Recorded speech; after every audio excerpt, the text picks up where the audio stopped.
The alarm shrieked through the artificial atmosphere of Station Kepler 442b like a dying banshee, and I knew my shift at Sal's Galactic Pizza was about to become a nightmare. Marcus. Zefter's voice crackled through my neural implant, her insectoid, clicking almost lost in the static. The Hegemony fleet just dropped out of hyperspace. They're demanding tribute. I slammed my fist on the dough mixer, sending flour cascading across the steel counter. Through the porthole above the ovens, I could see the sleek black ships materializing like oil drops against the stars.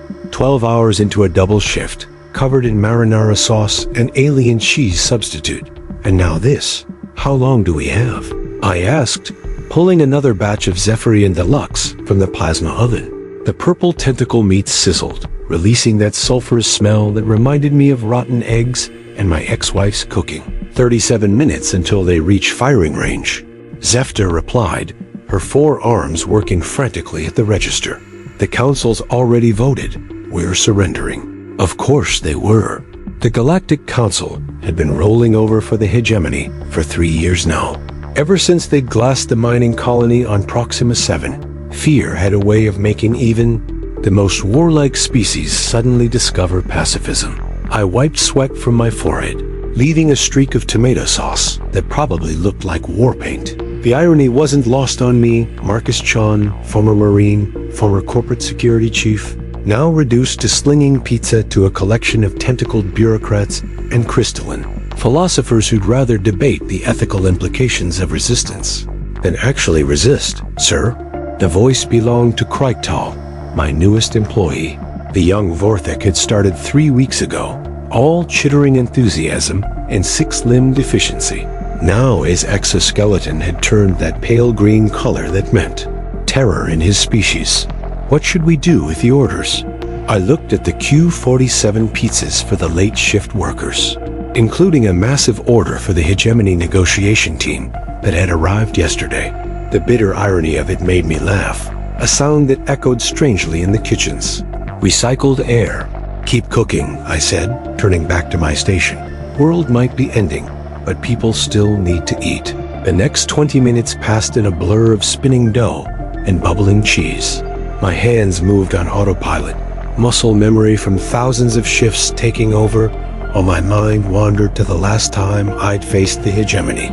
3 years ago, on a corporate security detail that had gone sideways when their peaceful envoy had vaporized half the diplomatic corps for insufficient deference. I'd been one of 7 survivors out of 43.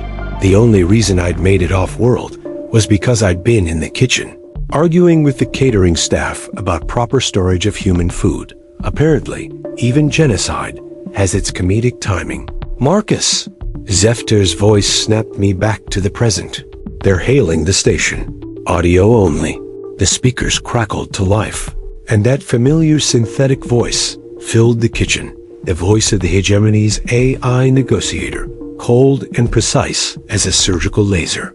Inhabitants of Station Kepler 442b, you have been selected for resource extraction. Prepare for immediate compliance assessment. Resistance will result in total sterilization.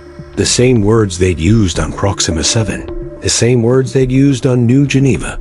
The same words that had preceded the deaths of 47 million sentient beings. I felt something crack inside my chest, not breaking, but shifting like tectonic plates finding a new alignment. The pizza paddle in my hand suddenly felt like a weapon, and the kitchen around me transformed from a prison of mundane labor into something else entirely. Zefter, I said quietly, how many people are on this station? Approximately 43,000, including the negotiation delegations. Her voice carried that resigned tone I'd heard so often lately. Why? I pulled the last pizza from the oven, a simple margarita, the kind I'd learned to make from my grandmother before the world went to hell. The cheese had browned perfectly, the basil still bright green against the red sauce. Beautiful in its own way. Because, I said, setting down the paddle and reaching for my comm unit, someone needs to tell that AI that humans don't negotiate with terrorists. The first thing you learn about running a kitchen in space is that timing is everything. The second thing is that panic spreads faster than a grease fire. and twice as destructive. Within minutes of my transmission to the Hegemony flagship, the pizza joint had transformed into an impromptu war room.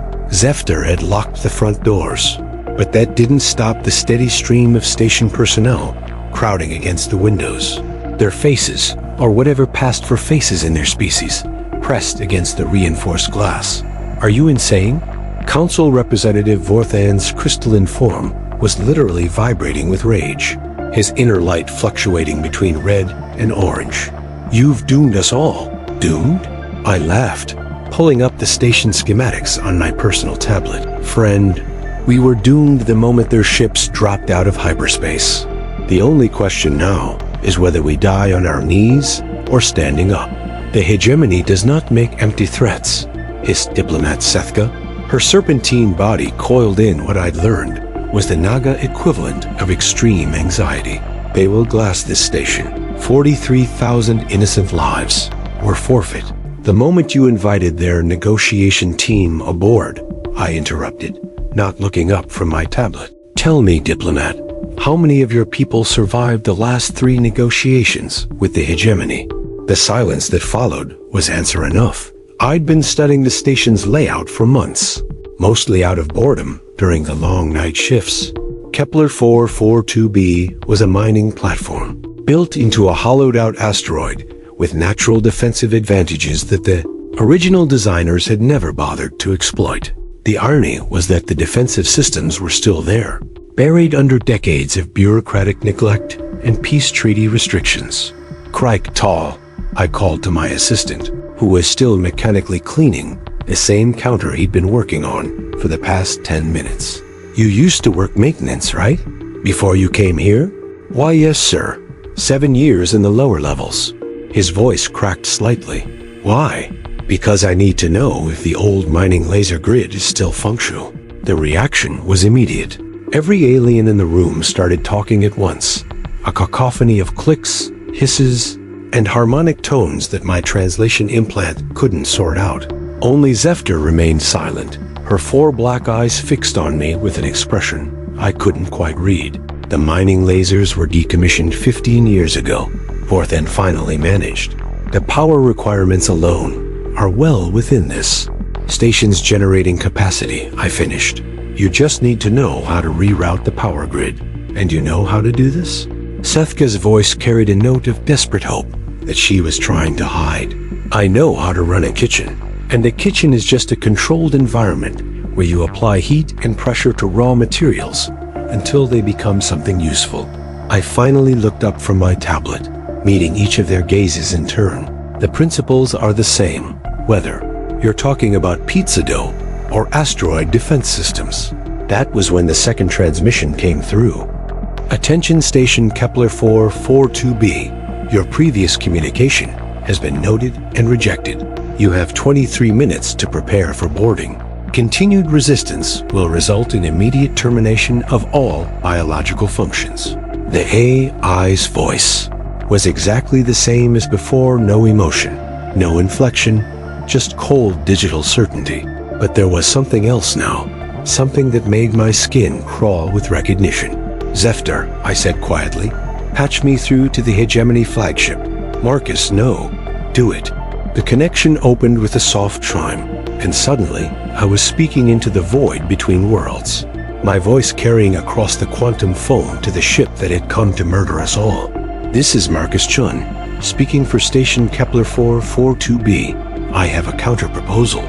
Human designate Marcus Chen. Your species files indicate a 97.3% probability of compliance when faced with superior force. Explain your deviation from predicted behavior. There it was, the tell I'd been waiting for. The AI didn't just have human files. It had detailed psychological profiles, behavioral predictions, probability matrices, which meant the Hegemony had been studying us for a lot longer than anyone realized. My deviation, I said, feeling the weight of 43,000 lives pressing down on my shoulders, is pizza. The pause that followed was exactly 3.7 seconds long, enough for an AI to process thousands of potential responses, but short enough to indicate genuine confusion. Clarification required.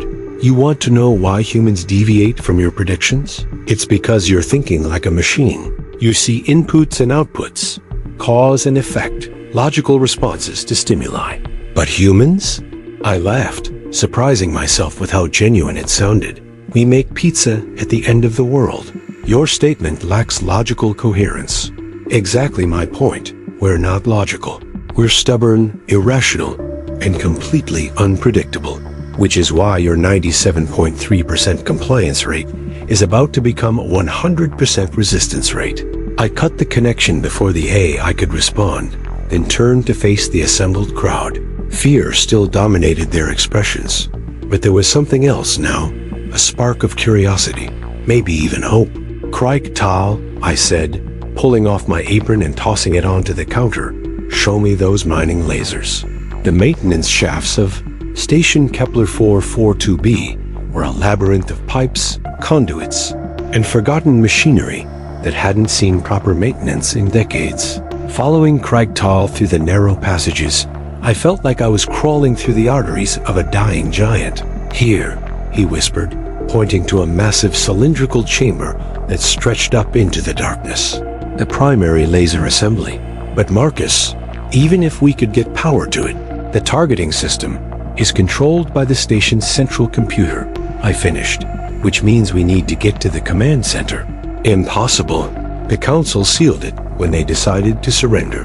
Zefter might be able to override the locks, but what? His exoskeleton darkened to a deep purple. The Hegemony boarding party. They'll be heading straight for the command center once they dock. We'd be walking into a trap. I leaned against the laser assembly, feeling the cold metal through my shirt. The irony of the situation wasn't lost on me. Here I was, a pizza cook, trying to orchestrate a defense against the most feared military force in the galaxy. 3 years ago, I'd been a professional. Now I was an amateur with delusions of grandeur. Except ... Craig Tal, how long does it take to heat a pizza oven? What? He stared at me with all 6 eyes. About 15 minutes. And how long does it take to heat a laser array powerful enough to cut through asteroid rock? I don't know. Perhaps 10 minutes? But the power requirements would trigger every safety protocol on the station.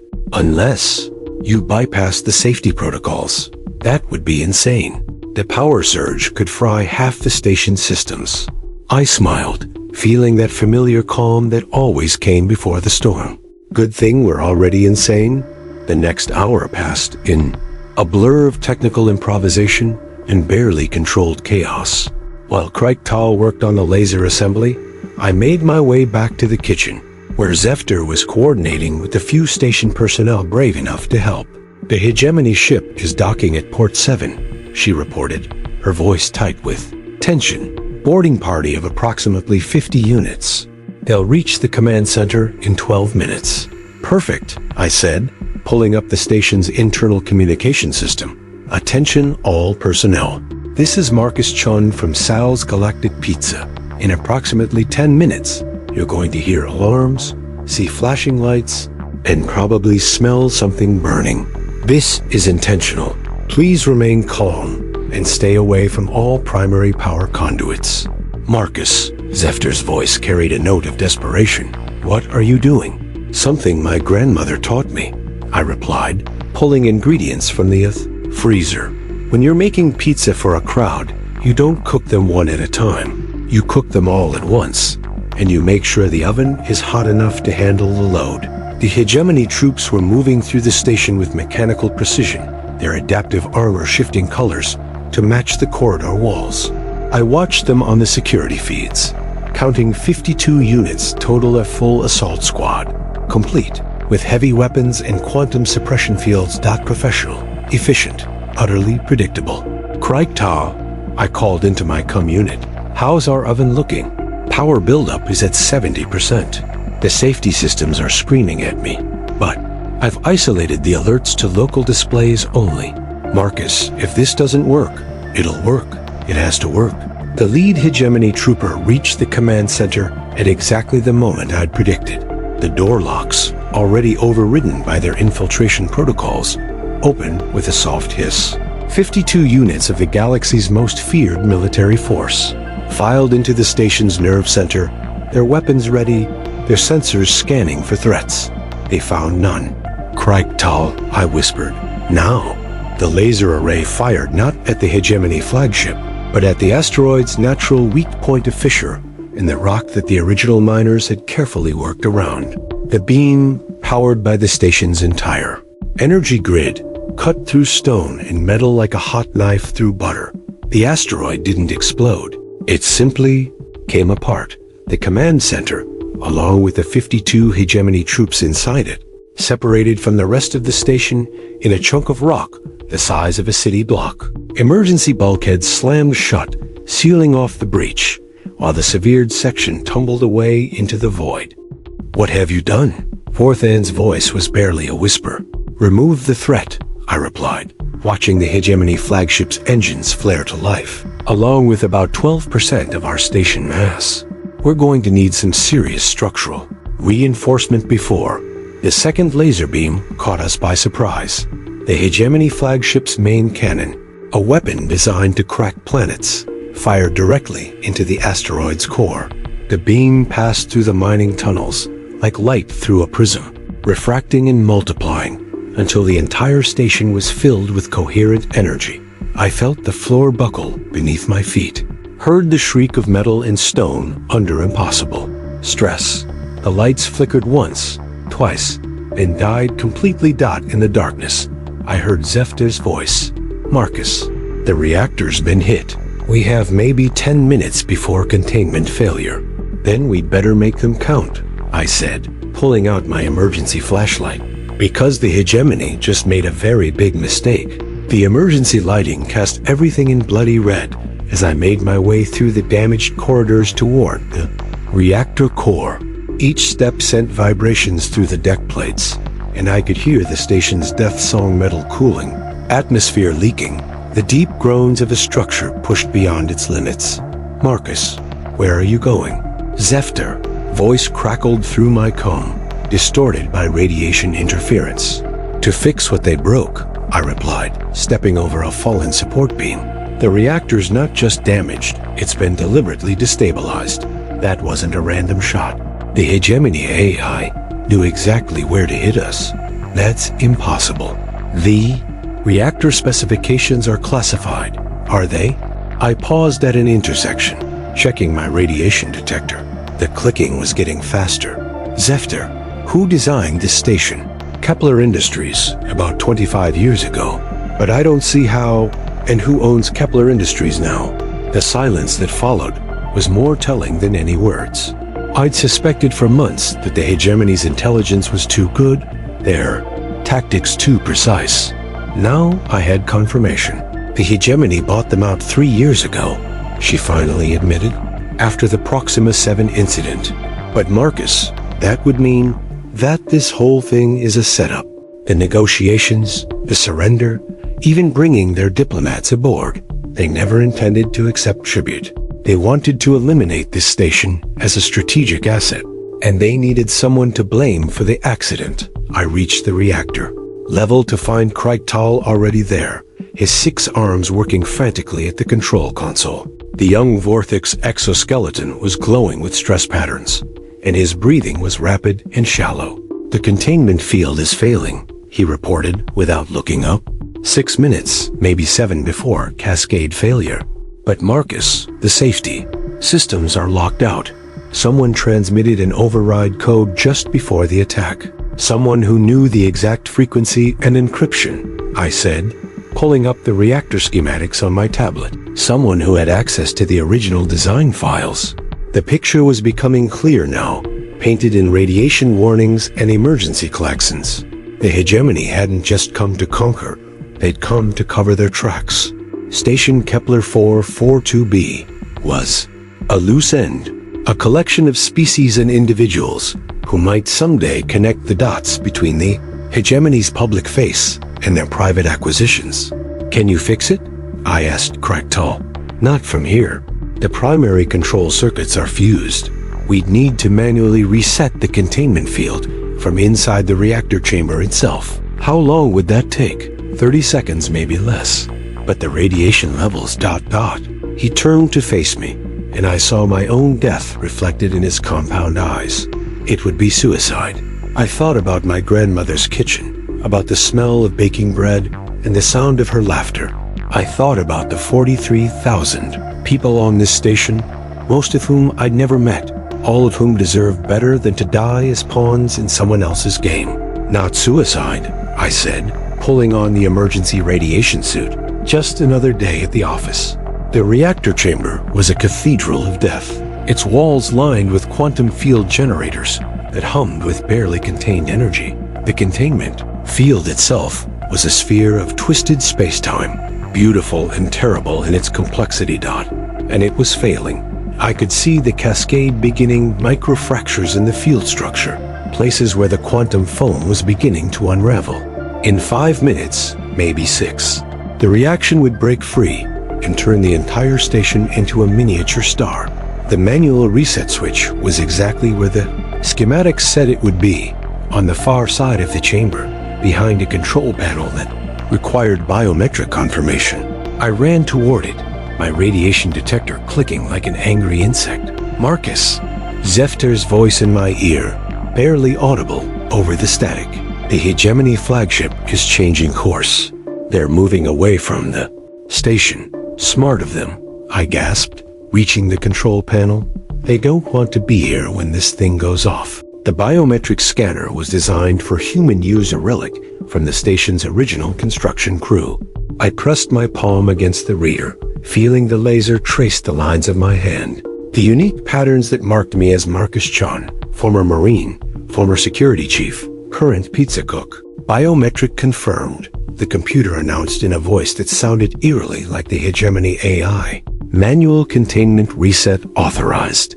I pulled the switch. The effect was immediate and overwhelming. The containment field snapped back into proper alignment. The quantum cascade reversed itself, and the reactor settled into a stable configuration. The klaxons stopped. The emergency lighting switched back to normal, and the station's death song faded to a whisper. I'd done it. Somehow, impossibly, I'd saved 43,000 lives. That was when I noticed the radiation meter on my suit. The needle was buried in the red zone, far beyond anything survivable. I had maybe an hour before the cellular damage became irreversible, maybe 2 before organ failure set in. Marcus? Kreittal's voice, small and scared. Are you all right? Just peachy, I lied, making my way back toward the exit. Reactors stable, crisis averted. But as I walked through the corridors, I couldn't shake the feeling that I was missing something. The Hegemony withdrawal was too clean, too convenient. They'd lost their boarding party, failed to destroy the station, and revealed their connection to Kepler Industries. No military force, no matter how advanced, made that many mistakes by accident, which meant they hadn't been trying to destroy the station at all. They'd been trying to destroy something else. The revelation hit me as I was washing radioactive contamination from my hands in the kitchen sink. The water ran pink with blood, internal bleeding, one of the early symptoms of acute radiation sickness. But my mind was crystal clear for the first time in hours. They never wanted to destroy the station, I said to Zefter, who was monitoring my vital signs with a medical scanner. They wanted to destroy the evidence. What evidence? She asked, though I could see in her eyes that she already knew. The negotiation records, the communication logs, the documentation of every species that's rolled over for the Hegemony in the past 3 years. I sat heavily on a prep stool, feeling the weight of my revelation. This station isn't just a mining platform. It's an archive, a record of their conquests. And now it's a weapon. The emergency council meeting was held in the pizza joint, partly because the conference room was still sealed off from the reactor incident, but mostly because nobody wanted to be far from the man who just saved their lives. Representatives from 12 species crowded around the dining tables, their faces grim with the knowledge of what we'd discovered. The Hegemony has been systematically infiltrating galactic infrastructure for decades. I explained, pulling up holographic displays on my tablet. Defense contractors, mining companies, communications networks, they own pieces of everything. That's how they always know exactly where to strike, exactly what defenses to expect. Then we're already defeated, Vorthan said, his crystalline form dim with despair. If they control the infrastructure, they control the infrastructure. I interrupted, but they don't control the information. Every species that surrendered to them has kept records. Communications, battle plans, technical specifications. And all of that data gets transmitted back to their home worlds for analysis. You're suggesting we compile this information and distribute it? I'm suggesting we've already compiled it. Every transmission, every negotiation, every surrender, it's all been recorded and stored in the station's main database. We just need to get it out. Sefka's serpentine form coiled with excitement. The quantum communication array. If we could transmit the data to every major world simultaneously, the hegemony would intercept it. Kryktal objected. Their encryption algorithms are too advanced. Not if we use their own communication protocols, I said, smiling despite the growing pain in my chest. Remember, they think this station is about to be destroyed. They're not monitoring our outgoing transmissions anymore. And how do we access their protocols? I pulled out a small device I'd been carrying in my pocket, a quantum encryption key. I'd taken from the Hegemony boarding party's equipment. We asked nicely. The next 3 hours were a blur of technical wizardry and desperate improvisation. While Zefter and Kryktal worked on the transmission array, I focused on organizing the data. 43,000 personnel files, 37 species worth of military intelligence, and enough evidence of hegemony infiltration to spark a galaxy-wide revolution that my hands were shaking now, and I could taste metal in my mouth. The radiation sickness was progressing faster than I'd hoped, but I forced myself to keep working. This was bigger than one man's life, bigger than one station's survival. Marcus, Zefta's voice was gentle, concerned. The transmission array is ready, but the power requirements will drain the reactor core. I finished. I know. We'll have about 10 minutes of auxiliary power after the transmission begins. Just enough to evacuate the station. And you? I looked around the kitchen that had been my home for the past 18 months. The pizza ovens still warm from the night's work. The prep tables stained with 1,000 different meals. The viewport showing the stars that had watched over humanity's greatest triumphs and darkest failures. I've got one more pizza to make, I said. The transmission began at exactly midnight, station time. 43,000 lives worth of all data flowed out through the quantum array, carried by the very communication protocols the hegemony had used to coordinate their conquests. The information spread through the galaxy like wildfire, reaching every major world, every resistance cell, every species that had ever wondered how the hegemony always seemed to know their weaknesses. As the reactor core drained, the lights began to dim. One by one, the station system shut down until only the emergency life support remained. The evacuation ships had already departed, carrying their precious cargo of survivors and refugees to safety among the stars.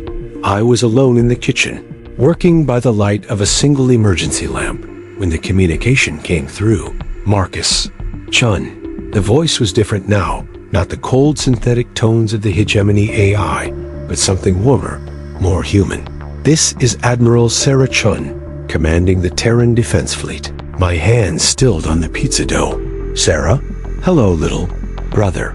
We've been looking for you. The viewport suddenly blazed with light as a dozen ships dropped out of hyperspace, sleek human vessels, their hulls marked with the blue and gold of Earth's star fleet.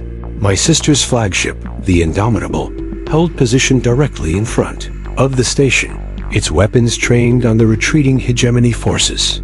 The data transmission worked, Sarah continued. Every human colony, every allied world, every species that's been living in fear of the hegemony, they all know the truth now. The war's not over, Marcus, but for the first time in 3 years, we've got a fighting chance. I smiled, feeling the pain in my chest ease slightly. Good. That's good. The medical teams are on their way. Radiation poisoning is treatable now, especially with the new quantum cell repair technology. You're going to be fine. Sarah? Yes, when you write the official report, make sure you mention that we saved the pizza. Seemed important at the time. Her laughter carried across the void between ships, warm and familiar, and completely, utterly human. I'll make sure to include that, Marcus. Wouldn't want history to forget about the pizza? I looked down at the dough in my hands, simple flour and water and yeast, transformed by heat and time into something that could feed a family, bring people together, remind them that even in the darkest times, there were still small pleasures worth fighting for. The rescue ships docked just as I pulled the last pizza from the oven. It was perfect golden crust, melted cheese, fresh basil from the station's hydroponic gardens. A masterpiece of human ingenuity and stubborn optimism. You know, I said to the medical team as they loaded me onto the stretcher, I think I'm finally ready to get back into the security business. The medic, a young woman with kind eyes and steady hands, smiled as she checked my radiation levels. With respect, sir, I think the galaxy might need more pizza cooks and fewer security chiefs. I thought about that as the medical ship carried me away from Station Kepler 442b, away from the kitchen that had been my refuge and my battlefield. Maybe she was right. Maybe the galaxy needed people who could create instead of destroy, who could bring warmth and nourishment instead of fear and division. But as I watched the stars wheel by outside the medical bay's viewports, I couldn't help but smile. Because somewhere out there, in the vast darkness between worlds, the Hegemony was learning a very important lesson about humanity. We might be stubborn, irrational, and completely unpredictable, but we make excellent pizza.